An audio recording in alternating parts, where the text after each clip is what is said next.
Good evening, everybody, and welcome to TFC Live Season 3, Episode 4. And tonight we obviously have our wonderful special guest, GDR Raikan. Hey. Welcome, GDR. And tonight GDR is basically here to discuss the raid. No, I'm just messing up. Of course, it's to discuss PvP and some of the upcoming content and plans for PvP. I know there's been a lot of discussion about it, especially over the last week with some of the changes we've seen in the updates last week. So I think GDA is going to run us through some of the stuff that's going on. But without jumping straight into that, welcome to the lovely panel as well. Of course, we have George. You want to say hello? Good evening, everybody.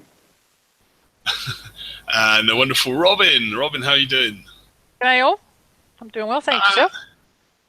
And of course, the guy suffering with receding hairline, Mr. TSM. How you doing, mate? All right. Yeah, you see, you've lost your man, your myth, your legends ever since you mentioned grey hair. But oh, okay. All right. But let me pass over to you, TSM. You do the professional bit. Right, okay, good evening all. So let's have a quick look at some slides. I'll lock on to me. So yeah, we're going to open up with just 2 or 3 slides on this week's updates first, and then we'll swap across to GDR basically, and then he's going to carry on then and basically present sort of like a good 3/4 of the segment of this week's show, basically, with a bit of a Q&A at the end of that sort of stuff. So that's our plan. But first of all, we'll just look at how things are progressing this week with updates. So that's basically what we're going to go through. So we're going to talk about that defensive mastery. We've a couple of people have a dabble, so we can talk about that. The Bounty Season 6, some build time reductions that come out this week, which is nice. A few bug fixes, and then obviously, like I said, we'll go into the PV plan for 2018. So, defensive mastery, TLC, basically it's quite straightforward. Starts, obviously, it has already started, noon PST time today.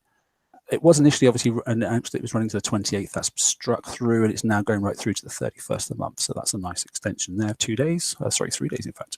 So 28, 29, 30, 31. Good. Now, I've noticed already that some people are actually getting the right way through Prize Pack 1 with Ironclads, last year's ships. So that's nice. And those that are getting through with actually no charge armor, no problem at all, getting too close to Prize Pack 2 as well. But after that, I'm not really sure. I haven't seen anybody else getting any further. So, just yeah, I mean, Prize Pack 1 is the like 61 sort of from the raid, but at the end of Prize Pack 2, you hit the last target is like the 81 from the A set of last, so you get like the red rings of death and stuff. So okay, so that needs something pretty interesting to get through that one. Yeah, I mean, I would actually say that for someone that is running clads, you probably could do Prize Pack 1 and 2. Maybe the last target in 2 would cost you a bit of money, but I've not seen 3 and 4 yet, and I imagine that's Bucky Hydras. Yeah, I mean, yeah. I just noticed my brother's in there. He reckons that the armor we want for the raid should be in Prize Pack 1. I don't think it's ever going to happen, to be honest. It's, you don't get something for nothing, but, you know, yeah. Maybe... But the thing is, you're not going to run C charge on the clads and attempt to do next raid of it, surely. Yeah. I don't know. I hope not. Anyway, but anyway, it is hard to get. It's hard to get some of these armors sometimes, and it's, you know, you've got to be in it to win it. But yeah. Anyway, look, 4 prize packs, different ones, different charges. Obviously, Liam's OCD kicked in straight away because now he's going to have the C1C times 4 and the C1R times 5, and now it's not balanced. Yeah, that's just. I mean, I reckon that was intentional, just to piss people off. Just kidding. But no, of course. I mean, you know, you've got 5 C's and 5 R's from the raid, and now you've got 5 R's and 4 C's. I mean, so that gives you, yeah, at least you get 1 R across both. You know, if you're doing both fleets, if you wish to go that way, then obviously you can get 1 R on one on each ship across the whole 10, or if you want, you can put 2 on one if you're just going for a single ship. Wasn't it 10 though for the first raid and then 5 for the second for the ballistic? Yeah, I think yeah, but I'm going to talk about the radioactive is 5 and then 5 previously, wasn't it? So yep. But bear in mind as well that there probably is people that didn't have any charge armors and maybe collected a Hydra or collected a Buccaneer in the last raid, and now they've got a chance to get some armors to perhaps equip them. Yeah, that's definitely happened to a few of mine, my alliance that have got the hulls built but not any charge on yet, so they're going to obviously go all out to try and get some of these fitted, because we do have a bit of time to put them on as well. So yeah, and it is a great opportunity to load out your ships prior to the next raid. Rare as well. So okay, but I have seen ironclads being used in round 1.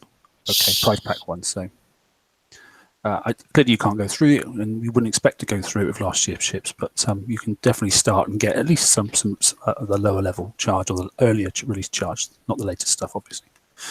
Right. Anyway, okay. So there we go. That's the defensive masteries. Like I said, finishes on the 31st, as in the end of the month. Bounty 6.0. Okay, so that's kicking in this weekend, 25th right through to the 29th. Normal sort of times, 10 a.m. Right through to the 29th at 10 a.m. again. Add 8 hours for us in the UK, and is it 12 for mostly Australia, Robin? I think it is, isn't it? Or thereabouts. It's definitely considerably longer. I know that. What's different? Okay, and yeah, obviously we've got some new prizes, which we'll talk about in a moment. In fact, GDR will cover most of those while he's going for his PvP changes. There's a new base hitting cap, in case you hadn't noticed. Okay, so the concept of when you go in and hit somebody and you defend, you're still getting your 200 as per normal, up to 5 times a day. That's fantastic. But if you actually manage to successfully beat somebody in their base this time, then you can take up to their 50% this time. 50% of their unsecured bounty. Okay, so just that's an update from previously. So especially when they're stacking up quite a bit, then it's definitely worth doing. So it makes going in and taking that damage a bit more justifiable, I think. New prizes, like I said, we'll talk those in a second. Now, interesting this time, because we've had 5. This is the 6th one now, so we've got some new NPC targets out on the water. No sort of a descriptor as to what those are yet. We'll get an update, I suppose, later in the week, or as bounty kicks in and people will see the first release. But that's about it. Everything else stays the same, to be honest. There's a Kixexe link there at the bottom. But go on to the forums, look at the updates, obviously, in the discussion page there, and you'll see there's quite a bit of spread about it. But the payouts are very much the same. You'll see the rest of the prize lists, etc. But the forum for, obviously, day 1, day 2, 3, and 4 is mirror image to what you've seen before. So there's nothing new apart from the prizes and the prices, as to be expected. So there you go, Bounty 6.0. Good. Here's a nice one. I'm not sure it's a bit late for some people, but for people that haven't done it yet, it's quite decent. Siege targeting 3, so that's had a reduction by 6 hours, and it's obviously it's fitting time. And the tax systems have all come down considerably. So obviously Shield Tac 3 was the worst one. It was horrendous, in fact, to fit. It's now come down just for a straight 24 hours, so 1 day token, and that can be done. And for those about PvP and doing turrets in your base and that sort of stuff, and if you want to go for an instant upgrade on one of your defense platforms, then you can see then right till the 30th of January, it says there that you get a 64% discount. I'm not sure how much it costs to do a turret, because I don't think it ever would personally, but I know plenty of people do, so it's an option, and there is a reduction in cost there of over 50%. I think, but it's a really good reduction if you go that way. So yeah, if you wish to put the shield tax system on, then obviously that's the time it takes. It's a a day plus of savings there, so it's a good thing, to be honest. Right, what else we got? Some bug fixes in tuning. Then basically fix an issue, like I said, where combats are crashing on users. Okay, fix an issue where the adder turret was not being displayed in the base plan. I don't know if you noticed that, but some people definitely highlighted that because we saw some screenshots. So when you go into base plan, it just showed a blank square and there was nothing on it. Bit of change to how auras are calculated within the stat block affecting structures. I don't know if that any problems with that, to be honest. Fix an issue with the Staples Skullduggery crew was preventing certain weapons from doing any damage at all. Eek, that's not a good one. What sort of weapons were affected on that? Do we know? I'm actually not familiar with this particular bug. But bit annoying, though, isn't it? Well, that's one that got pushed actually Sunday. It was the test was one of the a player sent me a video of it. Oh, boy, I'm trying to remember what it was. It was the Chaos chain gun, the new chain gun. And they had the DOS crew on it, and like he was hitting the hope and nothing was happening, and then he'd take the DOS off and it would like 2 or 3 or 4 shot the hope, and that was it. And then okay. I think Templar tested it later on the next day, and they found, I guess it was something obvious. They found it and just took care of it. Goofy stuff happens. Okay, cool. Yep, cool. Yeah, fix an issue where users having trouble loading into the game. There has been quite a lot of that, and obviously the Facebook Games Room is still going on, that issue. I'm not quite sure what that is. I just tested it before we went live as well. So the Facebook Games Room, you still can't get into the game via that method. You have to actually go back into Facebook properly and do it that way. It still works then, but the Games Room's got a goof. I'm not quite sure what it is. Yeah, it's not only related to Kixexe. There are other games that are affected as well. So it must be a Facebook specific thing, mustn't it? Yep. Okay, and fix an issue where the FM What's New would redirect you to a placeholder location. So that's been fixed as well. Hey, Ren. Hello. How you doing? Good, you? Yeah, fine, mate, fine. So that's the balance fixes and bug fixes, etc.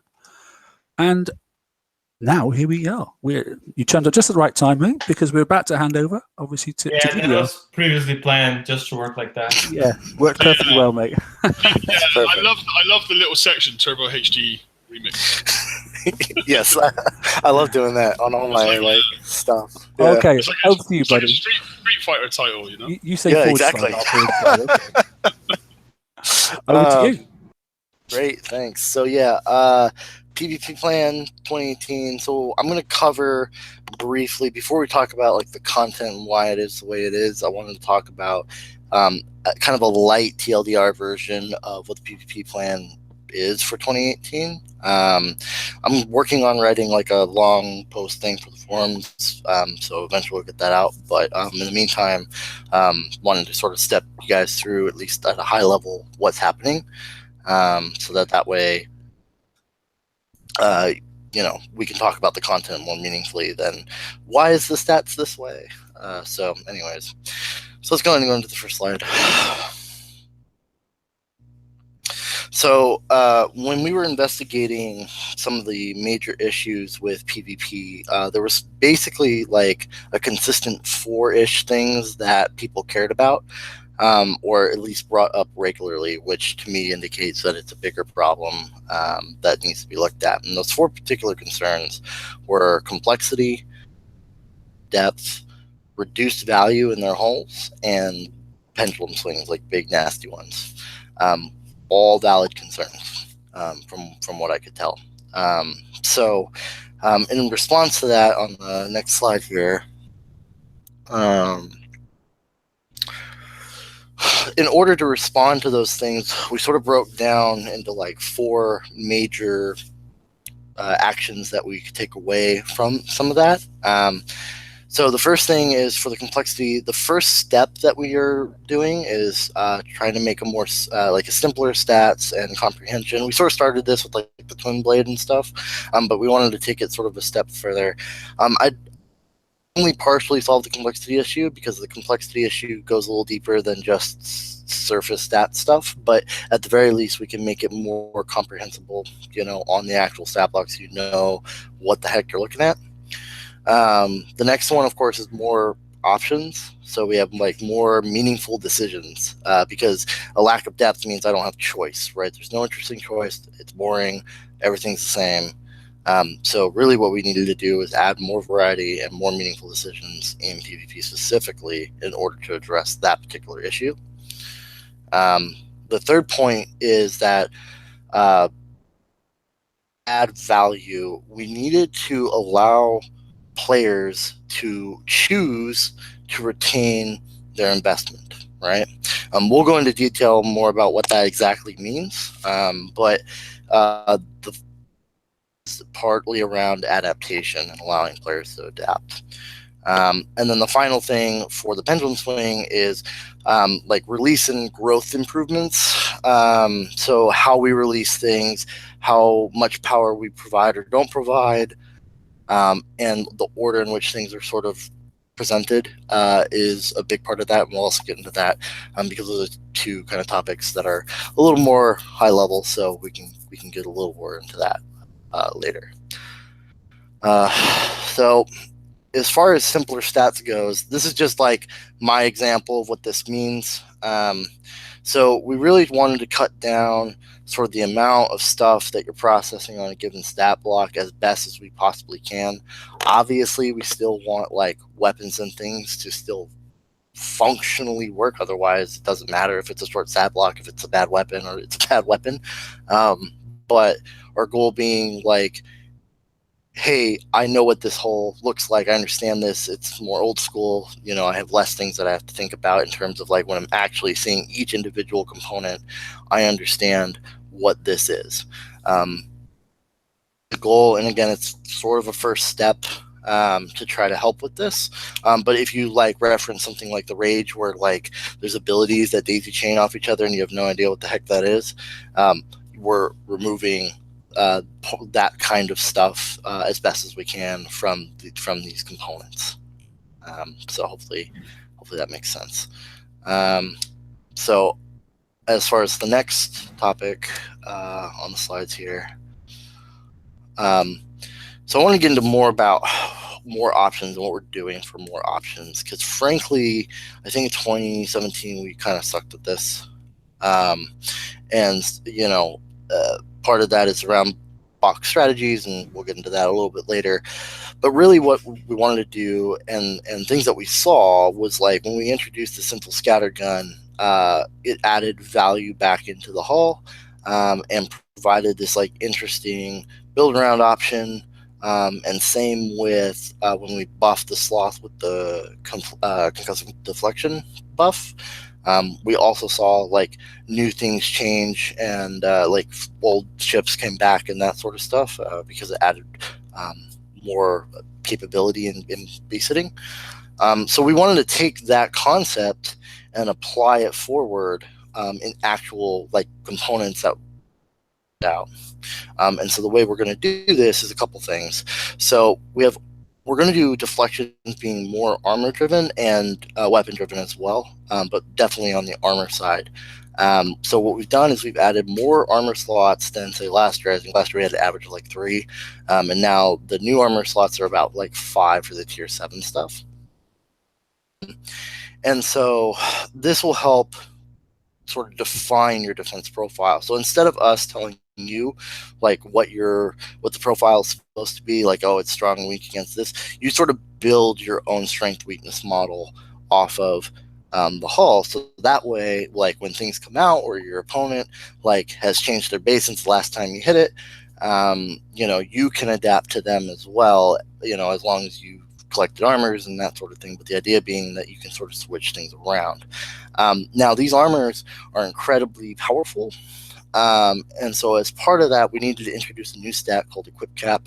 It's really simple. It's not crazy. It's still a blueprint, but all it means is that I can build X amount of these per ship.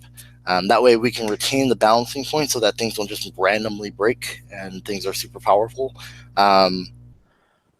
Really strong components for the tier 7 hull so that they're very viable against certain damage types.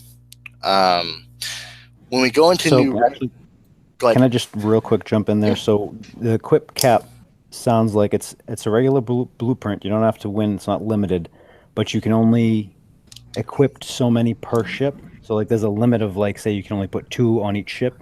Yes, how correct. That works? Yep, okay. Exactly. Mm-hmm. Yep.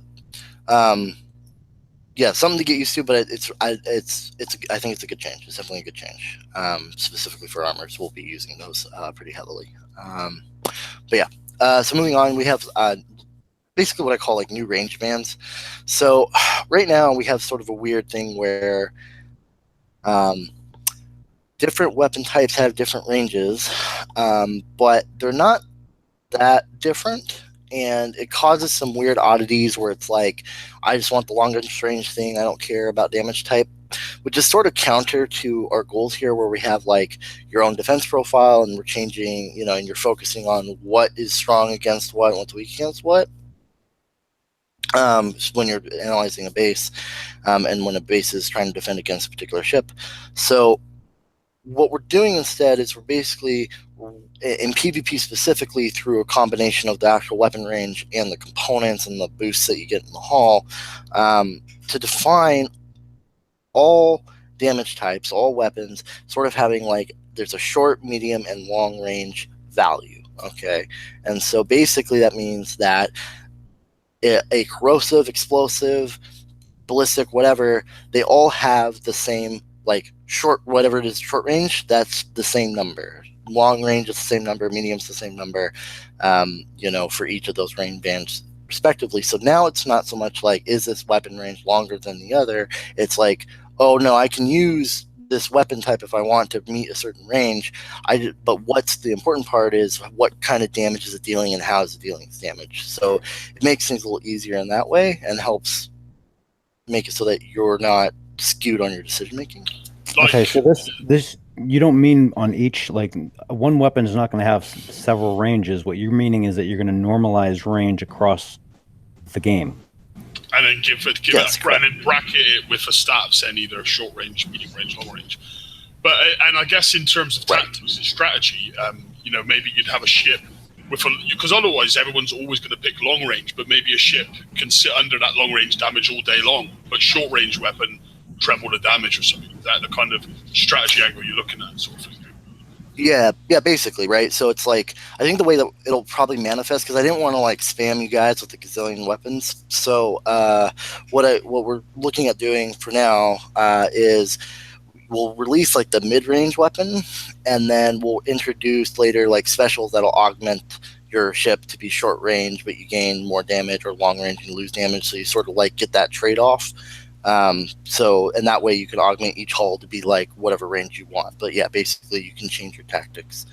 Yeah, because it's gonna obviously have to be viable, because otherwise, I mean, range accounts for everything. So everyone always picks the longest range, as you said at the start. So unless there's some kind of trade-off where you're forced into the short range. Well, Blitz hull is going to have short range anyway. I mean, I'm kind of looking at the normalization of ranges across the board, so that way, like, we don't have to worry about, hey, missiles are going to have an extra, you need to add 3 walls of space because of the new missile or something. So you're essentially saying the ranges are normalized going forward, or they're planning on being normalized. Right. Yeah. So starting with tier 7 stuff and forward, we're going to be doing that. I don't think we have any direct plans of retroactively applying that. So it's for tier 7 stuff moving forward. Okay, so if that makes sense and that's clear, is that clear to you guys? I know it's a complicated process. Yeah, I mean, obviously, we'll see when it rolls out, but I can kind of make sense of the angle you're going with. Okay. Oh, and DDR, I think of the question that came from the forums for the chat. People are asking, are changes going to be changing all the weapons? But if I understood you right, you're saying those change adjustments will happen through specials. So actually, if I want to equip, let's say, an older missile like Talon missile or the Clipper missile that's been around for a while, on a new hull, and I use the special that extends the range but reduces the damage, that I can do that. Right? Yes, you can. Yes, you can do that. Absolutely. It's going to be a player choice. Yes, exactly. And technically, I guess you could put the special on the older hull. You just wouldn't get the full maximum range because the new hulls would have the extra range boost or whatever that would provide the standardized range, right? But technically, yes. So and same with armor. I mean, if you're saying the deflections will be on the armor, that means I could also equip that armor to my older conquerors and my older defenders, and perhaps get some extra juice out of them, right? Absolutely, yeah, for sure. I mean, and how much value those add on the older hulls or not, that's sort of your call. Obviously, depends on how well you're protected against certain damage types and that sort of thing. But I know for tier 7 and for the tier 7 stuff, these armors are like perfectly tuned with these things. They're definitely perfect for that, and they have some value on the older stuff as well. Yeah, so definitely you can retain your value. Yep. Cool. And then the cool last thing that I wanted to talk about as far as options and depth go is we added a tactical module slot, which you probably noticed on the Onslaught. And sort of the way we're going to do this is that all PvP hulls will have one tactical module slot. And basically we're going to introduce new PvP tactical modules, so tactical focus being the first one, single, like, well-known ability. Okay, and you can think of this as like defining the role for that hull. So, for example, it's a tank, it's a healer, it's a damage dealer, that sort of stuff. So you can further specialize the hull, and you can sort of carry different abilities, mix and match them based on your personal preference and strategy for each hull in the fleet. So are you going with, Like, isn't this just a CIC but for PvP? Yeah, sorta. There's no. My understanding is the communication is that a CIC has certain trade-offs, like you get this and lose this kind of thing. This is more like here's an ability, and it in and of itself has its own properties, but there's no like trade-offs necessarily. It's like the trade-off is like, do I use this one or that one, or do I not use one, right? So can I? And if that's a tactical module like we had years ago in ships like the Hurricane or the Vanguard, is that the same thing? Mm-hmm. Okay, so you mean if all new PvP hulls will have that? Let's say whenever you release the first tier 7 Defender, and if I want to equip the old Engine Disruptor or Subcavitator tactical module that we researched on the lab years ago, we can, right? Yep, absolutely. Okay, very cool. Yep. And on that note that Ren just mentioned there, so will you be giving us an array to research upon release, or will they be like blueprint win only? They'll be. You'll have to redeem them as part of whatever event they come out in. Right. Yeah. And we'll talk about but that. You can use the old ones, Liam. I mean, there's a whole bunch in the lab we can use. Yeah, no, I know. I just wasn't sure if more researchable ones would become available, like, with traps and stuff. Like, it would have been cool to see maybe kick off this new sort of feature with some researchable ones to get everyone involved straight away. Yeah, we can talk about. Well, I'll have more notes on that in the future slides here. But the note was like it's more experimental, I guess, in a little bit because it's sort of the new thing for tier 7. So we wanted to really like focus down and make sure we just had like very core set of things that we thought were going to be good. But that said, if like people get excited about it and they're like, hey, we'd like to see this and this and this, then maybe we can have that conversation about having more stuff be available, like more tactical mods, So that'd be an interesting thing to hear. I mean, they were a lot of fun back in the day, like on the arbiters and stuff, and the drone modules and whatnot. I mean, they were a great tactical element back in the day, but they kind of just seemed to fizzle out, So I'd be quite keen to see them in a game. Yeah, no, I mean, we like the design team was sort of like, dude, we have this awesome tac mod thing that we don't use, like let's find a cool use for it. And to me, it always made sense to put abilities on the tac mods and let you kind of do cool things with it and be able to transfer that value between all the different hulls, right? So you can like mix and match things later. So anyways, so that's the idea. That's like the depth sort of thing at a high level, how we're addressing it. So let's go and go to the next stuff, right? So this now should make a little more sense. So in order to retain value, right, because we have a depreciating value of things, they're being invalidated too quickly or whatever.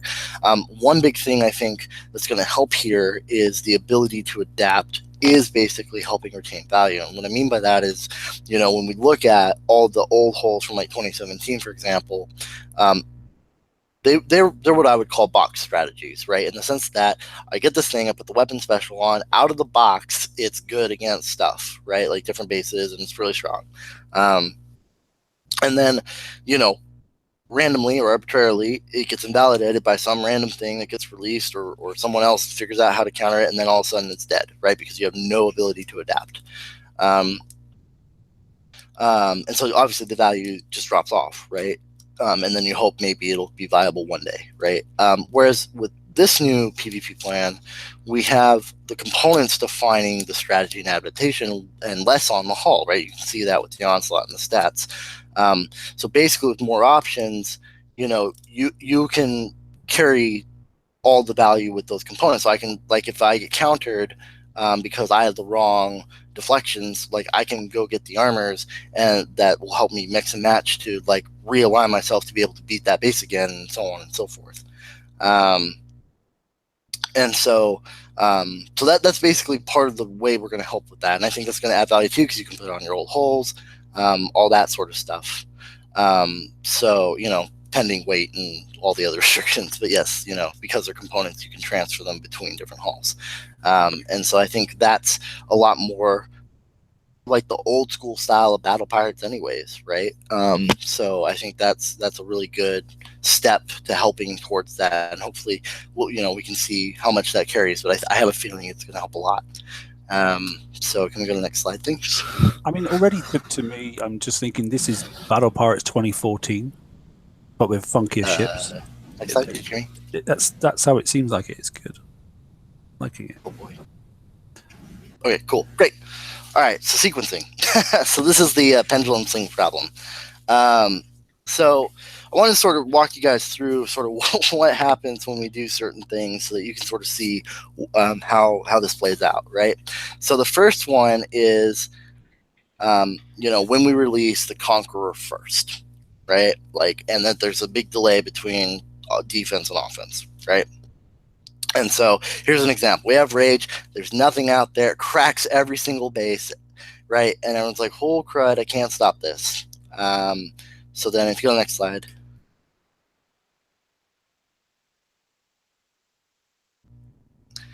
So it's the moment that we release the Axiom, right? All of a sudden now the attack is like, what the heck? And that was like 2 weeks, right? So not only because the Rage can't adapt to the Axiom, so that's the first problem, but because, long enough, before the counter came out, it didn't have its value, and it created this huge pendulum swing, right? Because all the Rages got invalidated because the Axiom came out, and there was a whole problem with that. So that's sort of an example of like attacker first, then we release the defense, and because there's no counter, and because we waited, only 2 weeks to release that, it just, there's no value to that, and so it created defense now winning, right, over offense. And everyone. But if we look at it the other way, right here. So say we release the defense first, right? We put out a turret, and we're like, "Hey, look, it's awesome." And most time, people are actually like, "Why do I need this? I mean, I'll pick it up, but I don't need to build this. I'm already awesome, right? Maybe I'll do it in my spare time." And that happens a lot more than you guys would think. So anyway, so the attacker's like, "Well, I'm getting wrecked anyways, so cool story, But then when we release the hull, on the next slide here.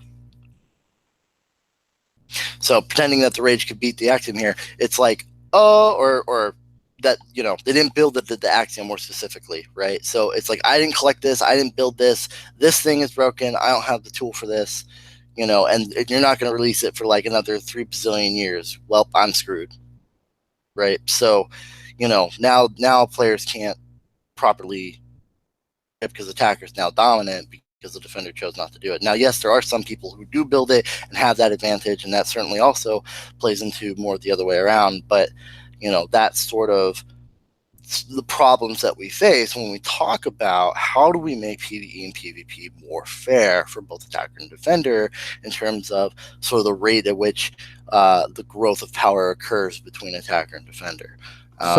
So when we talk about 2018, we're starting to look at it more from like a different lens or perspective than just, is it attacker first or is it defender first? And so what we're looking at is basically a multi-layered checks and balance system that's a little better than deciding which comes first or second. And trying to alleviate some of the gaps in time between being re-offering offense or defense things more competitively with each other. It is a more fair environment. We'll get into a little bit about that on the next slide, I think. So in order to reduce the swing, and what I'm talking about is there's a couple of things that we're going to try to do here because it's a very complex problem. And it's not just super easy to just solve. So we're just getting a message from the Association of Swingers. Yeah. Okay, so basically tools will exist for the problems, right? That doesn't mean that they'll come out exactly the same time, but they'll come out, comparably to each other in a reasonable fashion. That's sort of the plan. And that we'll also have more PvP earning opportunities between, if I missed out on this thing, that, you're not waiting forever and a day to see it again, that it'll come back more regularly so that you can pick it up and join in as fast as you possibly can. So that's that part. The other part is that we want to control, I don't know if power growth is quite the right word. I'm trying to find a better word for this, but it's more like sort of the efficiency of power. It's like if you have 5 ships of tier 7 and that's 100% strength and they're fully kitted out, then what we're looking to do is controlling when you go from 0 to 100 for both attacker and defender so that we can keep everything sort of consistent in terms of the relationships between attacker and defender, and it's not super skewed at any one time. And by the time that both sides are roughly hitting 100% around the same time. And so the way we're going to do that and the way it's going to manifest is, we talked about equip cap earlier, but I think the other part of it too is that we're going to have limited cap control on what I would define as like core things. So hulls, turrets, and I think the attack mods currently. The way that what that means is that things will come out like 2 or 3 out of 3, and then over, and that's the initial release. So not everyone's gonna have like a full fleet right away. So you're not totally screwed on the defense side. And on the same principle, like offense has a chance against defense because defense isn't overcoming that. So we're trying to control more of that aspect. We understand there's a double-edged sword connotation here, but I think some of the value here is better. And then basically over time, we'll extend that cap so that they'll come in at 100% around the same time, right? So if the cap is 5 for 5 fleets, then we'll eventually pull that out at around the same time, where we're like, if the cap for a turret is like 5 also, then then we would also have 5, right? It's just sort of a basic example. And then obviously we want more value in the components. So new tech to retain the existing value of PvP. Like micro swings, sort of cat and mouse. Like a component comes out, they equip this. Another component comes out and equips this. But it's not like core things. It's not like hull and turret and stuff, and that's causing, the massive swings per se. It's just that, you kind of bat back and forth with the attacker and defender after the core things are sort of out, and that's part of the growth of like that 100% part. And then just in addition, just adds that extra level of depth and play. Right. So because we're more component based, it's easier for us to control this rather than like a box strategy approach. I'll have more information on this on the post because I'm writing it out more explicitly and having more examples and things. But just for now, this is sort of how we're looking at it. And then on the next slide. So it sounds like you're trying to normalize. Right. So this is just a summary of what we just sort of went through as far as the plan itself. So basically, we're aiming to reduce complexity, and we're going to start with simpler stat blocks. Easy to learn, hard to master on the builds, and of course, driving and all that stuff and the interactions that kind of come into that. Options and creativity, specifically being more armor driven, so allowing for adaptation on the defense side and more meaningful decision, as well as having deflection on the weapons, so you can sort of mix and match weapons in interesting ways to sort of trade off offense or defense. And then updated range bands and options so that we have better balancing opportunities and more choices among damage types. And the tactical modules, adding abilities so that you have like this one cool thing that each one can do. And if you choose not to use it, that's your choice, and that's fine. But at least you have the opportunity to do so. And then on the next slide, I think it's another summary slide.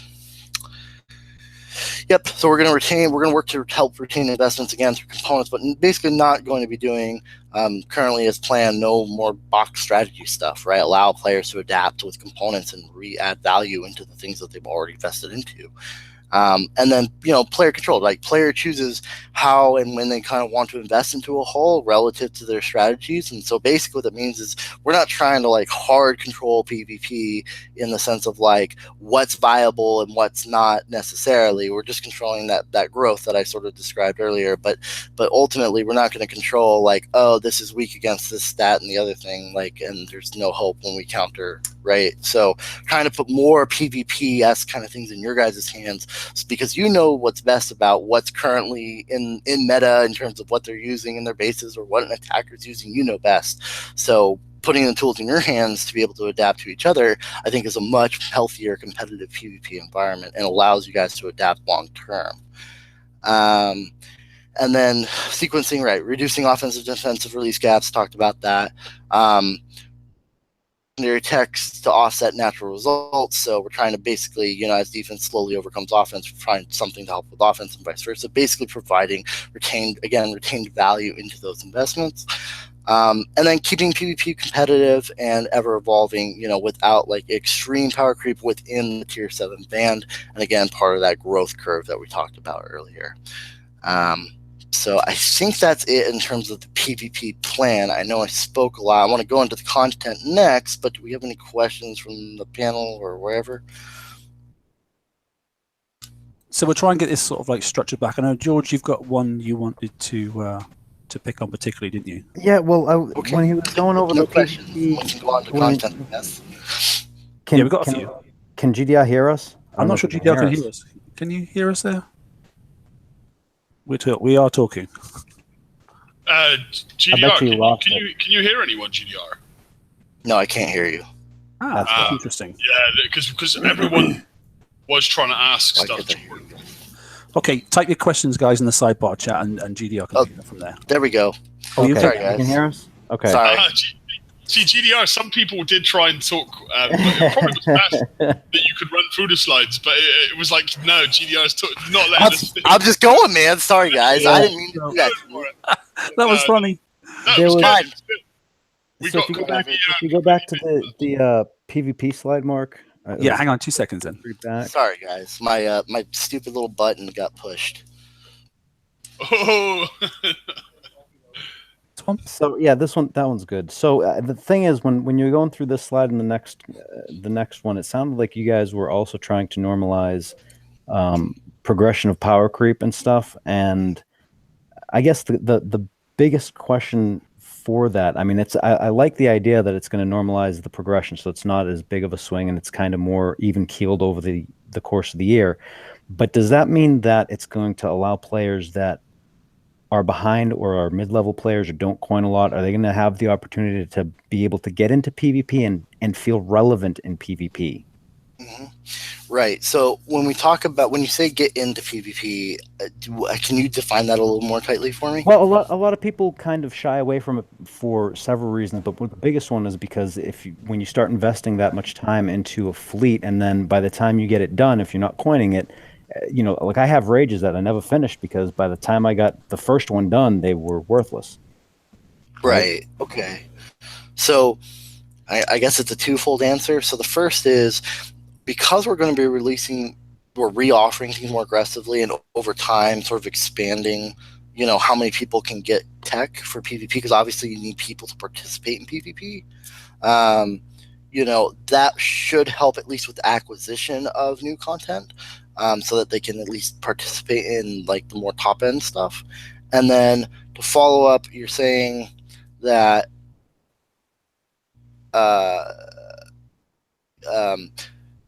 can you remind me exactly what you said on the mid-level guys or whatever? The mid-level players are a lot of people that don't coin through stuff, right? By the time they stop building the stuff, they don't feel relevant in PvP because by the time this stuff comes out, it's gone. I mean, it's worthless.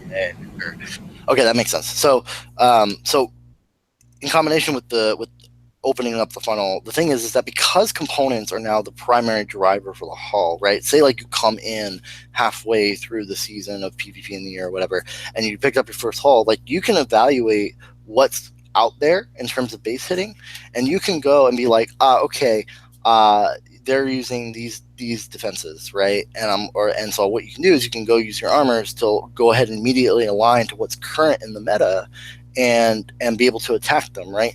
Now, your weapons may or may not do well depending on what's going on, but at least you can make it like a tank, right? And you can treat it like, okay, I can tank things, and then I can use some other ships to maybe deal the damage, right, in some capacity.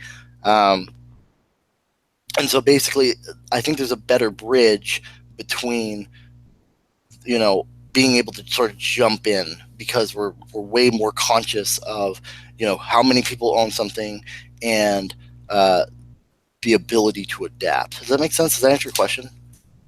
Yeah, I mean, I'm sure that the people that aren't coining in our mid levels are gonna want to see how it comes out, because I think until they see how it works, I don't know if that's clear enough to understand. Hey, you know what? I don't have a Conqueror Yard. I'm building it now. I want to start getting into PvP, but I'm watching these guys go and smash the hell out of everything with King's Writs and buses. Mm-hmm. I'm not so sure. But one thing I was going to ask, I know the Conqueror Yard's been out for a little while now. Like the mega ship, is there a way we can now bring down the build time for the players that now are just starting to get into that area? like something we could take back and maybe ask, because it's like nearly 50 days. It's quite a long time. Is it something that we can look in? Because otherwise they're going to be 2 months away, and if they started it today, it's quite a fair old build time just before you even start building a hull in it, sort of stuff, you know. Yeah, so I know that particular conversation has come up a couple times, but I don't think we have any definitive answers. But I will definitely take it back and be like, hey guys, you know, there's interest in the help them out, right? I think that's an easy message for me to communicate to the team for sure. Yeah, if you could, that'd really helpful. I think that would aid people, because obviously the people that are really, really struggling are the ones that we want to grow for the future. You know, because if we want a future game, we've got to keep them, and to keep them, we need to help them a little bit more. So we got ours early. We're doing it now. My last 2 fleets I built totally just in the Conqueror's Guard, no problem at all, while I was doing my PvE stuff. But they actually have physically, if they want to get into PvP, they've got to stop, and they can't afford to stop. So I think that would be a nice thing to do. Sorry, Ren, have you got anything, mate? Well, I have one question, unless Liam now attends by Ren. No, go on. No, go on, mate. My fault. One question from chat that is very pertinent. I mean, you're talking about rebalancing, reducing swing, extending the value of things, and it's all great, but is anything going to be done about the hitting brackets, where now a level 110 can hit a level 50, and there's literally nothing that level 50 or 70 or 80 or can do about it? Yep. So what I can say is it's on my hit list of things to do.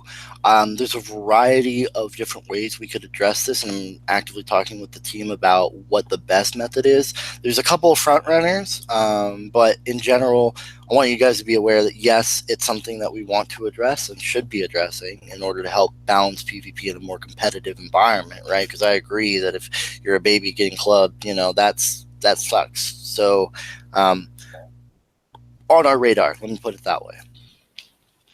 Okay, cool. Robin, have you got anything particularly on that so far? No, not at the moment. Okay, good. Liam? Well, actually, I'm sorry. No, I did, just to carry on to what you were saying, and I couldn't get my mute button off quick enough.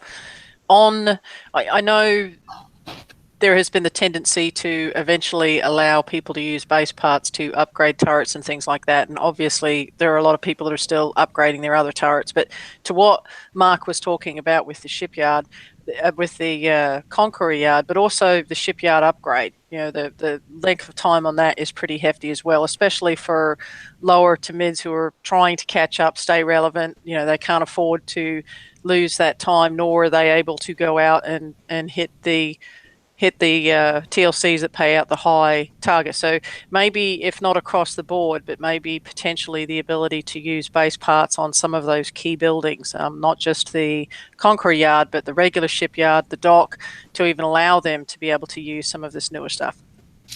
Sure, that's fair. I think, yeah, so we're definitely discussing this. It's been a light discussion, so it's not hasn't been very deep, but I think at least we were thinking, like, you know, there's a bazillion defense platforms, you know, maybe we could help you, you know, use base parts of that. But I understand your point. So I will communicate that to the team and see if there's anything that, you know, we can actually do, you know, to help with that. Cool. Liam, mate. Yeah, there's just two things, and the second one is very, very, very brief. But the first thing, so you know, looking at some of the stuff and some of the plans you've got, I mean, a lot of it sounds really good, and changes we need. I think, you know, we're going to be addressing a lot of the concerns, a lot of stuff, and it might be a rocky few months initially, but I think once we get into mid-year, we're probably going to really start seeing the benefit of it and have maybe a much more fun year than perhaps it actually was. So kudos on that. But one of the concerns I have with looking at some of it is, you know, there's a talk of like tier 7. There's a talk of, you know, this sort of content. But for me, I always worry largely about new blood coming into the game. You know, like new players coming into the game, and I think like it's almost like this focus is end game, and like the tier 7 holes and the tier 7 holes are going to be a quick tack mods. I mean, that's all end game content that's relevant to players in maybe myself and many of the panel here's position. But is there ever, like, are we looking at ways of balancing PvP much below that. I mean, it would be great if we could be in a position where we can start attracting new players and then rising our numbers instead of them hitting, those stop gaps where it's like, right, if I want to keep playing, I've got to chuck tons of coin in, or and it's kind of like picking up on what some of the other guys said about getting to level 50 and being wrecked. I mean, there's this is great for me, but this doesn't seem to add much flavor for people coming new into the game. Sure. So I'll say this: that the team is starting to be more focused on what you're talking about. So, first off, I agree we should try to get to new users if we can. We have a couple ideas around how to do that, but frankly, I want to fix the game first before we bring people in. Yeah, I think that makes the most sense. And then second is the one idea we had, for example, to help with people who are in the mid-level space and not on the high end, in terms of being able to jump into PvP, is like taking like tier 5 guys, like the Revenge series stuff, and maybe putting them into the Retrofit Lab and bumping them like a whole tier up so that they're now competitive in sort of the tier 6 space, as an example of maybe how we can start to approach helping close that gap and get more people involved with PvP. So that's sort of, again, we're working on that stuff, but there's nothing, I can't say like definitively here's how we're going to do it. I'm just sort of giving examples, but Okay. We're aware. One more question, Raikan, from chat. Without that new content for PvP and the whole idea of moving bonuses and power-ups to components out of the hull, more refits will be needed. And with more refits, people say more titanium will be needed. And today getting titanium is really a pain. I mean, it takes time. Yeah, I understand. So specifically on the Conquest Yard, yeah? Yeah, exactly. Because, I mean, let's assume the regular shipyard is going to be busy with raid fleets, the 45 raid fleets we need to build a year. Sure, yep. So we're going to need titanium to use the Conquest Yard, and today the best target pays like 25K, which is a pittance, right? So any plans to give us better titanium payout in places in the game? So that hasn't explicitly come up, but I understand your point. I can talk to them about it and see if there's something we can do, and if we feel the cost is too high or whatever. And we're certainly evaluating some of the PvE stuff, because I know you mentioned build congestion on the normal shipyard. So I want to sort of note that we're looking at that. And just to give you a baseline, sorry for interrupting. Like base parts, I can hit about 4 103s on the map and get 1.2 million base parts, right? So 4 targets and I'm almost full of base parts. Titanium, I gotta hit 10 of the top targets to fill up. And they're big targets, they take time. So, I mean, maybe making a bigger target like the 103 from raid or 106, whatever, available, that actually pays a big amount of titanium so people spend less time hitting them. You know what I mean? Or something like that. That's just an idea. Yep. Okay, good. We'll move on to section 2 now, which is obviously PvP content specific, and it's about what we've got coming. So. Yep. So we're going to do a nostalgia kind of theme this year for PvP content. And so the first one's Onslaught, which is sort of a reference to the DNX for those who sort of picked up on that. But again, I just wanted to sort of show, like, first off, the Onslaught's awesome. And second, you can see that the stat block is exactly what I was sort of describing in terms of having that shorter stat. And so, I want to be clear, like, there's multiple armor slots, there's multiple component opportunities, and that you're going to sort of build out your hull. But it's a great, powerful hull once you've built it all out, okay? So it's sweet. Like, it's really sweet. It's quickly about why it's going to become, a very powerful hull, because on the surface of it, you're like, what the heck? But with the knowledge that you guys now have about how PvP is going to work, I think it's going to start making more sense. So if we go next slide real quick.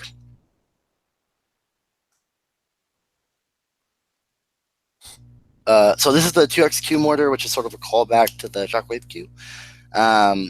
But what we've done is you can see there that there's the concussive deflection. Like I said, it's going to be built into the weapon, so you can sort of choose mix and match weapons. And then it's also got sort of the power, like a new power growth of like how much damage it's doing. But it also has the MERV, which is going to get around those countermeasures that you're running into problems with, probably in bases right now.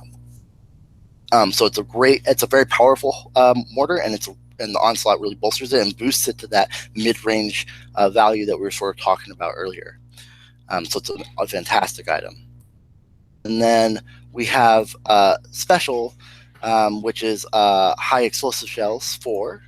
And what it does is busts the projectile speeds, again helping with those countermeasures, splash damage, explosive damage, and we have basically it's an interesting choice because it's going to block out a lot of the splash specials. So you can either put this on, get the extra explosive damage, the projectile speed with a decent splash, or and free up a lot of special slots, or you can choose to use the other specials, build out like 4 of them to get the super splash range that you want, but not get, you know, the value of having more slots. And I think what you're going to find is specialists are going to be more important to have a diversity because you're filling out more defense coverage, basically, like having shielded tactical system or whatever, becomes a little more important. But it's your choice. If you need just a pure raw offensive hull that's like going to splash everything out, then yeah, you can do that.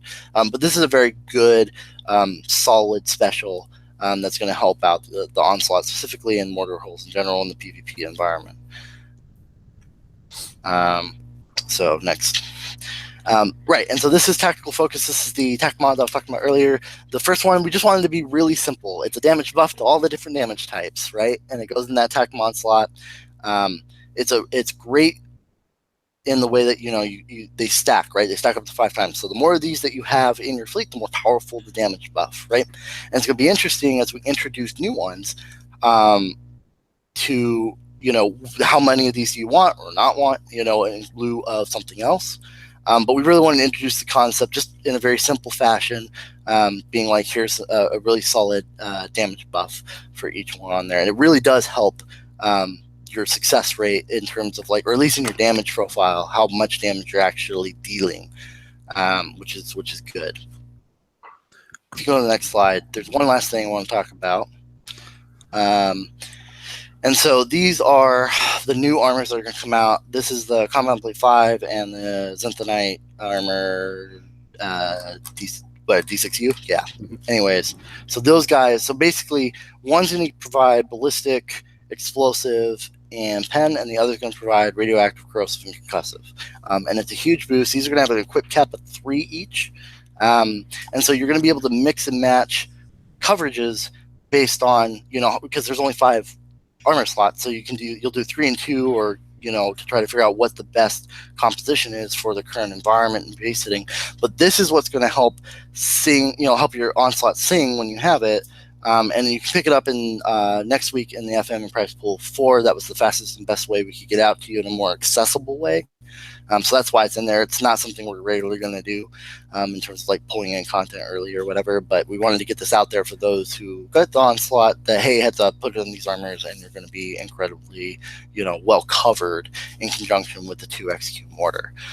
So I can't express enough how important armors and weapons are going to be for the new PvP environment. Okay, I think that's it.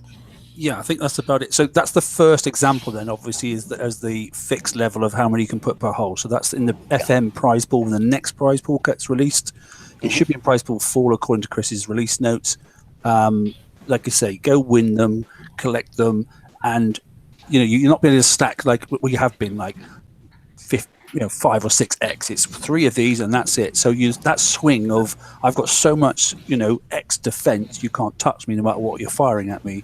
Now it stops that pendulum swing massively. It's balanced somewhere in the middle now, isn't it? Or it will be more balanced in the middle. So it should be good. Okay, let's see if we've got anything else. If not, we'll go on to, nope, that's it, Q&A. Nope, that's it. Cool. I have a very short, limited time, guys, so I can probably take like one question. Okay. GDR, last week's show, I told the guys that I would get you to swear on air. And I know it's bad, but come on. Did you fucking really? Yeah! Okay, brilliant. Now I can now send that to your superior. And Okay, great. Yes, I'm fired. Bye, guys. Oh, just thank you for your time. It's been a really good presentation. I'm to go back and take a look at a couple of things, but it sounds like you guys have put a lot of effort into thinking about how to bring things and narrow down that chasm of the pendulum swings. Yeah, and again, I'm going to post probably a longer dissertation to sort of cover things in more detail soon. Trademark as soon as I finish. But it'll be a typical, I guess, GDR post where it's like a long ass thing that you have, to cover everything. So that's twice he's sworn now. Yeah, you're welcome. So kudos on the slides as well. They were fantastic. Oh, good. Glad. I wanted to give a visual aid because it's a lot of information and it's a lot of change, but I really wanted to get it across to you guys. So. Hang on, guys. If you're content, GDR, are you happy for me to put those up as a PDF onto our page? Yeah, you're welcome to do so. And pass them around to the other pages. Obviously, that'd be the right thing to do. Clearly. Yeah, that'd be awesome. Yeah. I mean, we'll have more. Again, we'll have more information in the post later. Do you have enough time for an open-ended type of question? I don't have that much time. George, you said one question and you just asked it, so now he's gonna go. You're done, George. He's got to go. No, well, GDR, let's just take a moment and say thank you for coming on the show and thank you for the presentation. It was fantastic. Yep. Well, hey, thanks for having me on. I appreciate it. I hope it helps. So hopefully 6 weeks' time, we'll be talking PvE. Hopefully. I'm going to hold you to it because we sort of hinted on that a while back. Okay, buddy. Oh, okay. All right. You're a star. Thanks, mate. Have a good night. Take care. Thanks. Bye. So, guys, what do you really think about GDR? Just kidding. Okay, that was a lot to take in, a hell of a lot, and I'm gonna have to go back and watch that a couple of times. I've even read. I mean, I did a lot of the slides tonight, and even when I was typing them, I was like that. Okay, all right then. But now I'm gonna have to rewatch it because he definitely covered a lot of points there. I don't know. Thoughts, anyway. Ren, thoughts first. I think it's good. I mean, I've been thinking about this stuff. We kind of discussed a version of that plan, an early version of that plan in Town Hall. There were changes and improvements, of course. I think it's great. You know what I like about it the most is, we have now a new life to our old tactical modules. I mean, I can totally see a defender using engine disruptor again, like we used to in 2011 or 2012, I don't remember. Just as I can see one of those using microwave dampener to reduce resistance on buildings, you know what I mean? So it's gonna get a lot more entertaining in terms of anybody posting on TFC or any page, does anybody have a build for a fleet of onslaughts? It's gonna be in a pickle because there won't be one build. There's going to be 50, 100, 200 different builds, and they're all going to be optimized for a different situation. Very specific, so, yeah, I think that brings a lot of fun back in the game for everybody who likes designing unique things, which to me is more than half of the fun in the game. Freedom of choice. Yeah.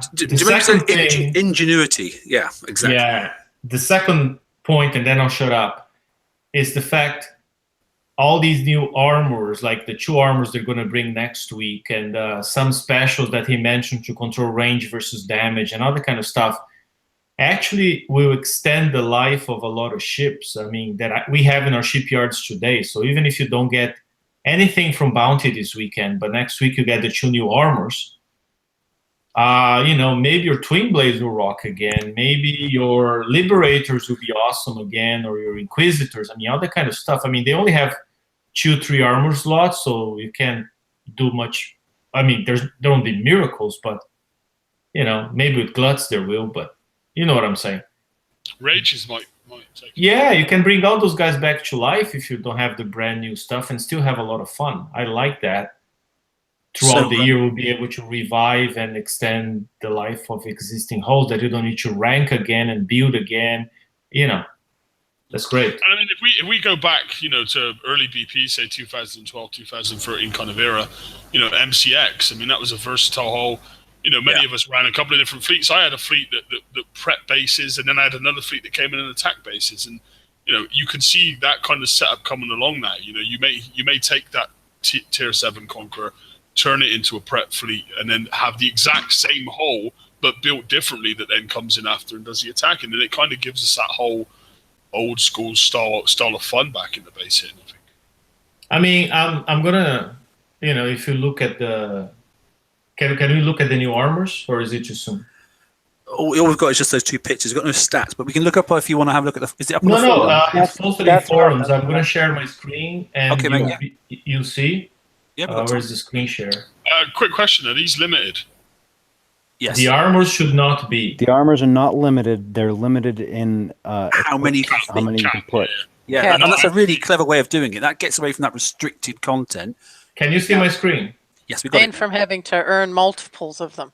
Yeah. Yeah, so here we go. I'm just going to quickly talk about them, then we discuss. I mean, first one, it gives 1,000 armor points, which is nothing for new conquerors. It's very, very, very extremely heavy, which kind of precludes from using too many of them in old hulls. Mm-hmm. But it gives, the first one, the D6U, gives 64,000 radioactive, concussive, and corrosive deflection. So I know some holes that if you put one of these on them, they can be great. They can work amazing, right? And then you have the other one, the compound plate 5, which gives the same 64,000, but pan, ballistic, and explosive deflections. Now, unlike the other PvP armors we had, which each tended to add 30 minutes of repairs, this one only had 15 minutes. So, the only problem they have is they're damn heavy. And keynote on these armors, Conqueror and Defender. They're only for PvP. Yeah. So I mean, but you could outlay your base guard with them as well. Yeah. Which should make drastic changes to, if you're guarding right now and you're struggling with a particular kind of fleet, I mean, you could stack 3 of these. Look at the explosive deflection you'd gain from stacking 3. Mm-hmm. So, you put one of those on a King's Rate, maybe the first one, and you get a lot of concussive and radioactive deflection, and, you can take a lot more fire. I like the repair time. Me too. Yeah. So I was just going to expand on that. So if you looked at the bounty notes for Bounty 6.0, it does actually say that once you start building these hulls and you look for like from previous hulls, you'll see I'm not saying a stark reduction, but you'll notice there's a reduction in repair times, particularly. Even if you do fit these new the new equipment and the new specials and the TAC module and that sort of stuff, you'll still see an overload, over complete sort of by fitting the armor. This is obviously a lot of people at the moment can't afford to run their PvP ships with armor fitted because it's just too expensive to fit when you're doing prepping and that sort of stuff to do coiling on the sea. So they're trying to address that as well. I know that. Right, and that's been in discussion for a bit now, and I'm glad to see some movement on that. Yeah, definitely. Well, I mean, for me, myself, I'm not too optimistic about Bounty, but I am very optimistic after Bounty, especially those armors, and moving forward. I don't think Bounty Season 6, is going to be very good for me, but I think Bounty 7 will probably be in good shape. Yeah, no, I'm expecting to rock whenever Bounty 10 comes in. Yeah. I'm just hoping we can do something personally about the Conquest shipyard and get it down to a reasonable time where it's sort of available with a full stack of base parts for anybody now. I think we've had it long enough for the top levels. We've all got it and that sort of stuff. So I think we should be almost gift aiding it now to everybody that's got the right level of OP. Yeah. That's what I'd like. Okay, any other points you want to bring up from the chat at all? Was there anything you want to go back over the previous, the week's updates and that sort of stuff? Yeah, I think people are asking questions that we honestly don't know the answer. And all I can say is, for instance, is Siege Battery going to be fixed so it performs properly? We don't know. We've been asking whoever we can grab, from Kixexe and get to listen to us. We've been asking. We don't have an answer. It's not even that we have one answer and cannot share. We don't have an answer. We don't know. We are all asking. George has asked. Liam has asked. Maru has asked. I've asked. I don't know if Mark posted something, but we are all reaching out. We don't know. Yeah, I mean, we've obviously been parlay, all of us tonight, and then I think that was a fair. The thing I like about having GDR on is he's honest, he's passionate, and he really wants to make a difference. If it comes through, fantastic, that's great. Okay, we didn't have a good 2017. He's absolutely acknowledged that. So let's just give him the option to do his utmost best to bring the game back to an area. And he's looked back 5 years, so it's not new. He's looked back a long time to try and make some corrections and bring back what we all were quite passionate about. And learning the stakes over the past 5 years, particularly, like you said, the pendulum swing. And let's make ships more worthwhile. And you haven't got to keep binning the darn things. You can just keep bringing them back to life again. I'm looking forward to that personally. And it is worth mentioning, as much as that is GDR's kind of plan and focus, everything is subject to change. And by that I mean, sometimes Kixexe may want to do something or may plan to do something, but it doesn't work out, or they can't code. Or, there's all kinds of different factors. So while GTA has put a plan together, it may not, everything may not go exactly to the plan he wants it, and don't kick him in the nuts for that. GDR. Yeah. Sorry. What the habit from 2017? hell, man? Yeah, it's a habit. Bad habit. No. I mean, one thing I do want to address, and it was kind of sort of like what the open-ended question was going to be, was that I'm already getting people going that this looks more complicated than it was before, and it's more complex and this and that. Just give it a little bit to see how it plays out, because I don't know that the complexity has increased. They've moved things around a little bit, and it's all old mechanics. It's all stuff that we're familiar with already. Look at the gluttony print and compare that to the latest. It's just going to take a minute for everybody to get used to it, because it's just looking at things a little bit different. So yes, on the face, going through all those slides and trying to cram it all into an hour, it might have looked really complex. It's, at least to me, it really is not. You just got to take a minute to get used to it. Well, yeah. It isn't. I think it is complex, but it's very simple pieces. And now the complexity moved back to where it was originally in the game, which is your creativity and your understanding of your enemy, the bases you want to conquer, and building to defeat whatever they're using to defend. It's really cool, because again, I can get it, because it's very boring having to build a ship in a certain way, because that's the only way it works, right? And now we're going to be able to have so many different options with old and new components, and I have very high expectations for that, and I hope the powers that be at Kixexe actually let and allow GDR to deliver on that plan, because that's my hope. Yeah, I hope they don't get in the way. One thing I do know that's going to happen, I see a whole new series of Ren videos. I don't know about that. I do. Maybe. I do, because I think. Well, you're very good at taking technical content and putting it down into layman's terms. I like that a lot, and I think once we get a couple of modules and maybe in a couple of armors and a couple of hulls, I think the diversity of a single hull, what it can do, because you're looking at a particular base that's maybe explosive, defensive, heavy, and that sort of stuff, because you went in there with concussive and a few others, and you go, if I switch out the armor, this is now an explosive and whatever two other protective features of that specific armor is. And then you can literally take that one ship and deal with that explosive piece, and then take the rest of the ships that might be built differently and go and deal with the rest of them. And that's going back to the old ways of, like you say, we used to color our ships differently with blueprints, because one was built one way and one was built another way, and it was really much more, like, indicative of the challenge. And that's what I'm looking forward to, bringing back the challenge of, it's my fleet and I built it my way. Yeah, and I mean, Becco, and that also reduces the need for the new hull, always winning the new hull. I mean, I remember when I had 2 different fleets of MCX, one long range with assault missiles to prep stuff and whatnot, and then the shorter range siege missile one that would do the main hit. that kind of gameplay with this architecture will come back, because you can have, you know, 2 fleets of the same ship with different armor sets and resist and deflections and different ranges and damage and whatnot. One more precision hitting for prepping, the other one just to splash kill everything. You know, it's really cool. Okay, so closing off, we'll close it off in the next 5 minutes then. So anything, last points that anyone want to bring up? We content, George? Content, mate?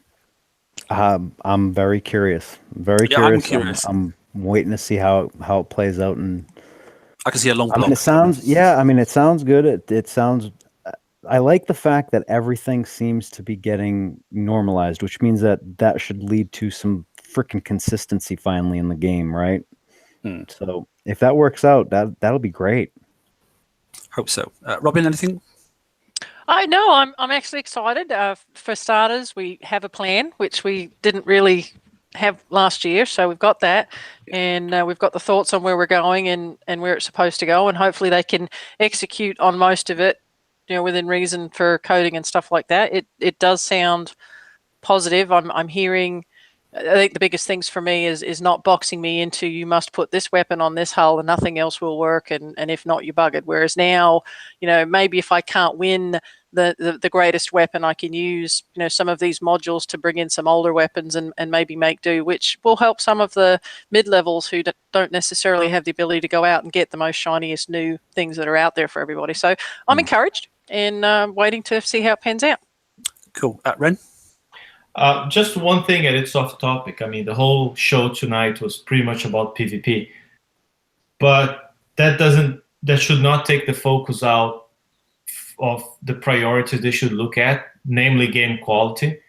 Everybody's very fed up and anxious and angry and frustrated at things like Siege Battery not working properly, the discrepancies in the raid targets, you know, so Yep. Players want direction. Players want to know, should I build heavily towards ballistic or heavily towards radioactive? Because as it was last month, was a mess. 80s were radioactive damage primarily. The S was ballistic. And again, I mean, we're going into this next raid, and the good news is that we have an extra week of FM. That's good. And those resistors are showing up again for whoever didn't get them last week. I think even if you got just 2 or 3, they're back. You can get, the limit's still 5 anyways. And there's a TLC out where you can get some charged armor. But we don't know what to build. I think it's the first time in over a year, 2. I don't know where. We have no clue. And it can. And I like to see direction, some hints, and I like to see the broken components being fixed. Yeah, no, I understand. Particularly, like you say, the Siege Battery concept as well. That is a frustration. I actually asked a question on that tonight, but at the moment they haven't managed to tie down exactly what it is. But I know they're planning to get it pushed out in the next couple of weeks. That's all I know. Liam, anything from you, mate? No, I'm good. Nothing. Good. Okay, that just says. Listen, I understand, guys, in chat that there's a few comments there had to be deleted and that sort of stuff, because people are quite rightly, I think, at the end of a season that was really difficult, i.e. the 2017 season, they're skeptical in some areas. I understand that, you know, but let's give the man a chance. You know, if he manages to pull it off, then we'll all bow at his feet, shall we? You know, and if it doesn't, then you vote with your feet. The same thing, because I will. I've said that many a times before. You know, we deliver content on the show. We do not tell you what to spend and how to spend it. You make that decision yourself as an individual. And if you feel that your alliance is no longer pulling its weight, then clearly you need to find an alliance that is. You know, the game is definitely steering in the larger alliance direction. So it's up to you how you want to do it. If you just want a group of friends, stay as a group of friends. If you want to do well in the game, particularly in the PvP area and that sort of stuff, you need to step up to the plate, as far as I'm concerned. So anyway, right. Thanks for tuning in. Like I said, thanks to all those in chat. It was a good, interesting flow of information going through there, and I know some of that was taken away by GDR as well. Have a good start to the weekend. We'll see how it kicks off, and bear in mind what happened this time last month, when all of a sudden there was a heck of a lot of spawning of those targets on the sea. So just bear that in mind. See where it goes. Okay, take care. Good night.